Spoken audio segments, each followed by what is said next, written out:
केली असती. मला ज्यावेळी उमेदवारी मिळाली म्हणजे मला आठवते की दत्ता राणेंच्या विरुद्ध मी त्यावेळी जे लढलो, गोपीनाथ मुंडे साहेबांची 2 सभा झाल्या आमच्याकडे.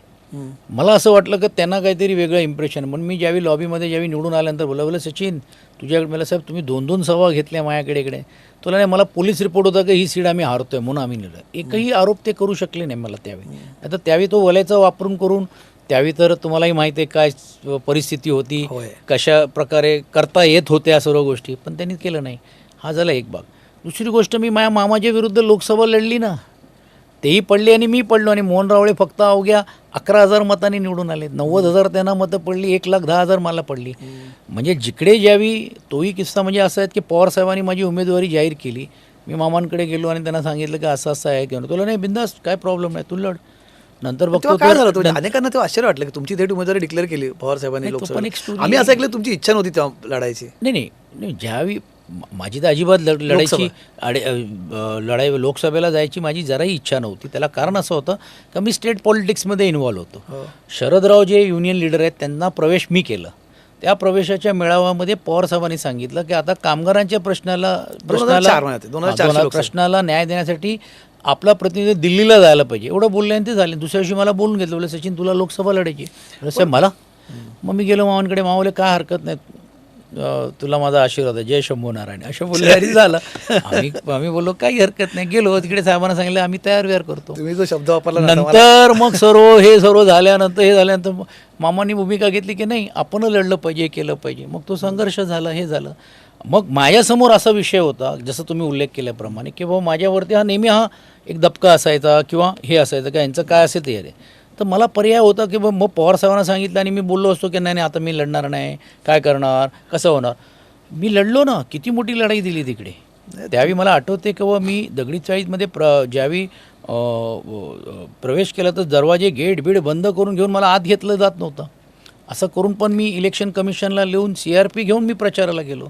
त्यावेळी मला लोकांनी सर्वांनी विचारलं की तुम्हाला काय वाटते किती मतं पडली. मला माहीत नाही पडतील की नाही, पण एक मत नक्की पडेल. ते तर मी असंच बोललो होतो, एक मत पडेल.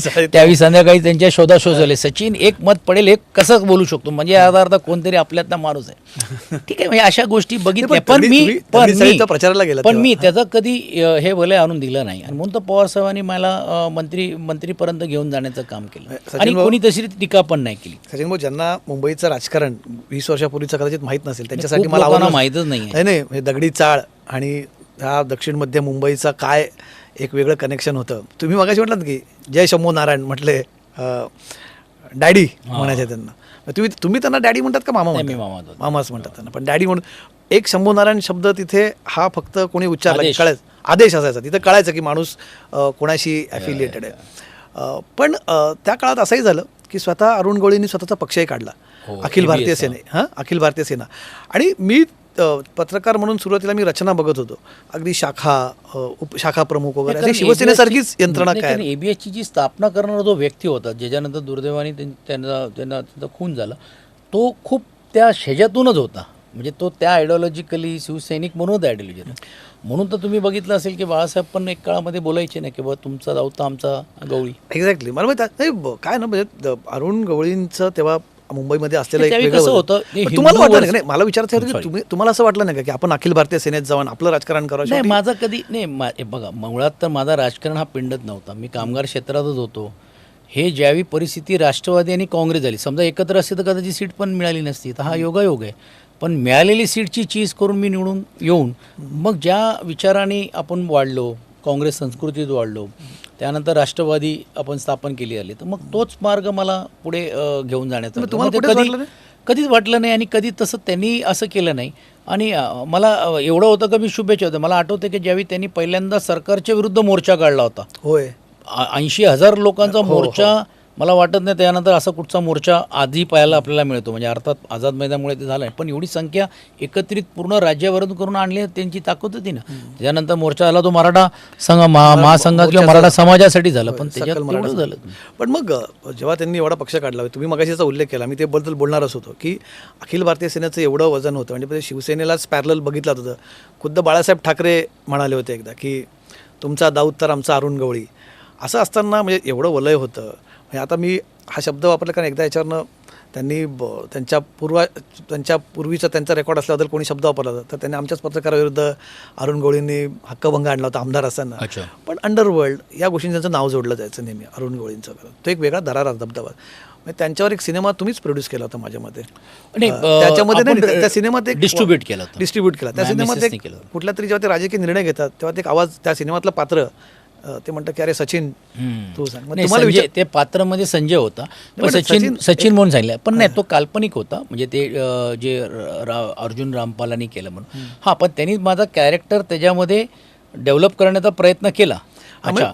आणि आमचा जन्म जरी तिकडे नाही झाला तरी देखील लहानाचे मोठं तिकडे हे सर्व समोरून बघताना बघितलं. म्हणून मी कधी कधी बोलतो ना, काही लोक ते आम्हाला सांगतात की संघर्ष करू, असं करू, तसं करू. तर आता हे सर्व बघून आम्ही येऊन आणि सुशिक्षित राहून शिक्षण घेऊन, म्हणजे माझंही शिक्षण ग्रॅज्युएशन झाल्यानंतर मी परदेशात जाऊन शिक्षण घेण्याची माझी इच्छा होती. माझे वडील एअर इंडियाला होते, खूप कष्ट आम्ही ते घेतले. मी त्या प्लॅटफॉर्मवर ते नंतर बोलू. पण सांगण्याचा हेतू असा आहे की कधी त्यांनी आम्हाला याच्यामध्ये कधीच हे केलं नाही. आणि म्हणून मग आम्ही आमची वेगळी भूमिका, वेगळी आयडेंटिटी करून, आणि कोणी असं आज येऊन सांगू शकत नाही की बाबा ह्यांच्या वलयचा वापर करून केलं.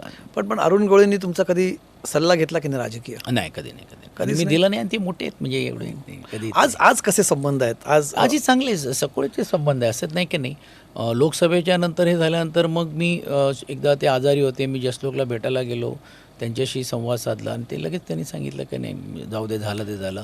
आणि मग ते विधानसभेला भायखळावरून निवडून आले, मी वरळीतून निवडून आलो.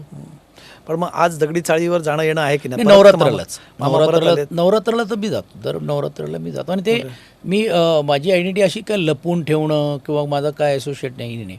पण मी ते असताना ते पूर्ण वेगळी आयडेंटिटी, त्याची वलयचा कुठेही गैरवापर न करता आपली एक केली. आणि म्हणून मी परत एकदा जसं तुम्ही म्हटल्याप्रमाणे मी नेहमी सांगतो की माझ्या मागे आडनाव काय मोठी नाही आहे. आमचा जो संघर्ष गवळी हे मोठं आडनाव आहे ना तुमच्या मारून, त्याचा कधी वापर नाही झाला ना, कारण त्याचा कुठे समजा मतदारांच्यामुळे किंवा तिकडे जाऊन केलं हे नाही. आणि आता तो म्हणजे तो राहिला पण नाही. आता तेही सर्व शांत झालं आणि 90च्या दशकानंतर तो विषयही नाही राहिलेले या मुंबईमध्ये.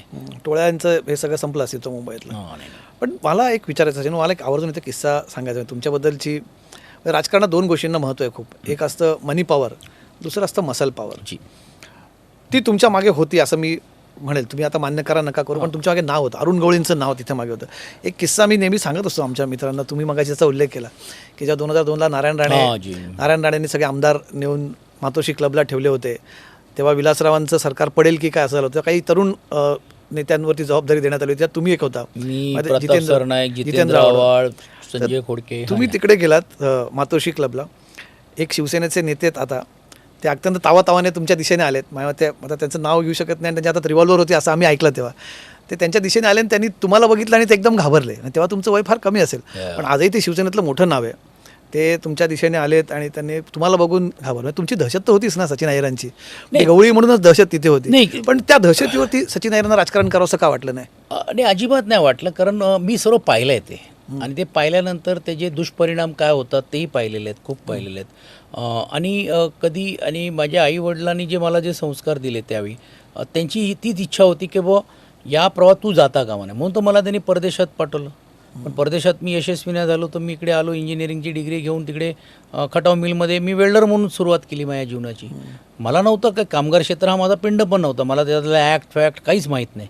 तर हे घडत गेलेलं आहे, म्हणजे असं नाही की नाही. आणि मी फार कॉशियसली, म्हणजे आजही माझ्या याच्यामध्ये कुठेही अशा माझ्याकडनं गोष्टी होता कामा नाही का ज्यामध्ये त्यामुळे त्याचा प्रभाव माझ्यावरती राहील, हा प्रयत्न करतो आहे. आणि आता जर उपसभापती हे पद मिळाल्यानंतर सर्वांना विश्वासात घेऊन, सर्वांना न्याय देऊन, आणि संसदीय जे माझ्याकडे जो अनुभव राहिलेले आहेत, जे 15-20 वर्षाचा जे आलेले त्यामध्ये सर्वसामान्य लोकांना न्याय देण्याचा प्रयत्न आमचा राहणार आहे. तुम्ही जरी फार असं सचिन भाऊ असं एकदम डिसेंट आणि तुम्ही अत्यंत मितभाषी म्हणून राहण्याचा प्रयत्न केला, तरी अनेकांना माहिती आहे तुमचं बॅकग्राऊंड, तुमच्या कुठून येतात. नाही म्हणून असं आहे का की इतरांना ज्या प्रकारे गद्दार, 50 खोके किंवा काय शिव्या दिल्या जात असेल, तुमच्याबाबत मात्र असं कोणी बोलेल असं कोणाला वाटत नाही? त्याच्यामुळे आहे का? नाही, मला नाही असं वाटत. कसं नाही, कारण त्यांनाही मी कधी तसं वलयचं हे करू दिला नाही. म्हणजे अर्थात आता भायखळा मतदारसंघामध्ये पण देखील मनोज जामसुतकरला निवडून आणण्यामध्ये मी असं म्हणणार नाही माझा सिंहाचा वाटा आहे, खारीचा वाटा माझा आहे ना. त्यावेळी तर मात्र उमेदवार त्यांचे उभेच होते. तर ते पॉलिटिकली डिसोशिएट होऊन पॉलिटिकल ते डिस्टन्सेस होत ते सर्वांना माहीत आहे म्हणजे मी तर असं म्हणेन की आता त्यामुळे काही भागांमध्ये तो दरार न ठेवल्यामुळे माझं नुकसान पण झालं की नाही ती लोकं आता शेवडी लोकं पण बोलायला लागलेली आहेत. काही लोक काही बोलतात करतात अशा करतात हे करतात पण ते कधी आपल्या समोर न जाणारे लोक पण आता मोठे झाले. ठीक आहे चालते टाइम की बात अशी कोण आहेत शेमडी लोक तुम्ही म्हणता की जे आहे. बोलतात? ठीक आहे ते तुम्ही सांगावं असं कोण आहेत नाही, तुमच्या- नाही, पण त्याला ते इग्नोरन्स करणार आहेत ना म्हणजे ते आपण कधी त्याला बघा मी टीका ऐकणारापैकी पण आहे आणि म्हणून कमलेजी तुम्ही मला ज्यावेळी उपयुक्त केला इंटरव्ह्यूला नाही तर मी खरोखरच सर कारण मी आता एका संसदीय पदावरती आहे घटनात्मक पदावरती आहे म्हणजे म्हणून आता ह्याच्या पुढे मी एवढं बोलू शकेन की नाही म्हणजे कदाचित त्या प्रवाहाच्यामध्ये हे या टर्मप्रमाणेपर्यंत तरी देखील माझी लास्ट इंटरव्ह्यू असं म्हणायला हरकत नाही या विषयावरती कारण आपल्याला मर्यादा आहे कारण एक मर्यादा आहे ते मर्यादाच आहे पण मी टीका घेतली म्हणून तो माझ्या विरोधात आहे अशी भूमिका कधी न घेता मी त्या टीकेला सामोरं पण गेलो आणि त्यात सुधारणा पण करण्याचं काम केलं जर मला पटलं तर पण मला नाही पटलं तर मी त्यांना इग्नोर करतो आणि कमलेशजी तुम्हालाही आता बोलायला हरकत नाही की ह्या ह्याच्यामध्ये पण देखील 1-2 दिवस मी झोपलो नाही मी अस्वस्थ होतो म्हणजे कारण आपण इमोशनली पण अटॅच्ड आहोत असं नाही की बाय रुथलेस हार्ट घेऊन करतो आहे पण ज्यावेळी आपण पुढचा फ्युचर बघतो ज्यावेळी असे व्यक्तिमत्व ज्यावेळी डोळ्यासमोर दिसतात की बा ते डिलिव्हर करू शकतात अर्थात आता आपण शिवसेनेमध्ये आलो शिंदेजींच्या नेतृत्वाखाली तर शिंदे आलो असं नाही तांत्रिक भागाला गेलं तर मी पहिलाही त्यांच्या चिन्हावरती निवडून आलो त्यांनीच मला मतदान करून घेऊन गेल्यानंतर केले ते आणि मी सुनील शिंदेजी पण अजूनही खूप काम करावं लागणार आहे संघटनात्मक काम करावं लागणार आहे खूप आपल्याला त्याच्यामध्ये सुधारणा करणार आहेत पण माझी जिद्द आहे की मी काम करीन आणि ते वाढवण्याचा प्रयत्न करेन कुठे अयोग्य असेल तर जसं मी आदित्यजींना बोलवतो तसं मी श्रीकांतजी शेअर करू पण स्कोप आहे पार्टी वाढू शकते त्यांच्यामध्ये काम करण्याची जिद्द ज्यावी असते तर आपल्याला स्फूर्ती मिळते. ठीक आहे सचिन भाऊ आज टू द पॉईंटमध्ये खूप मनमोकळ्या गप्पा झाल्या माझ्यासाठी पण आज एक थोडीशी गेल्या 20 वर्षाच्या मुंबईच्या राजकारणाची उजळणी झाली. खूप खूप आभार तुम्ही टू द पॉईंटमध्ये तुमच्या या नवीन इनिंग्स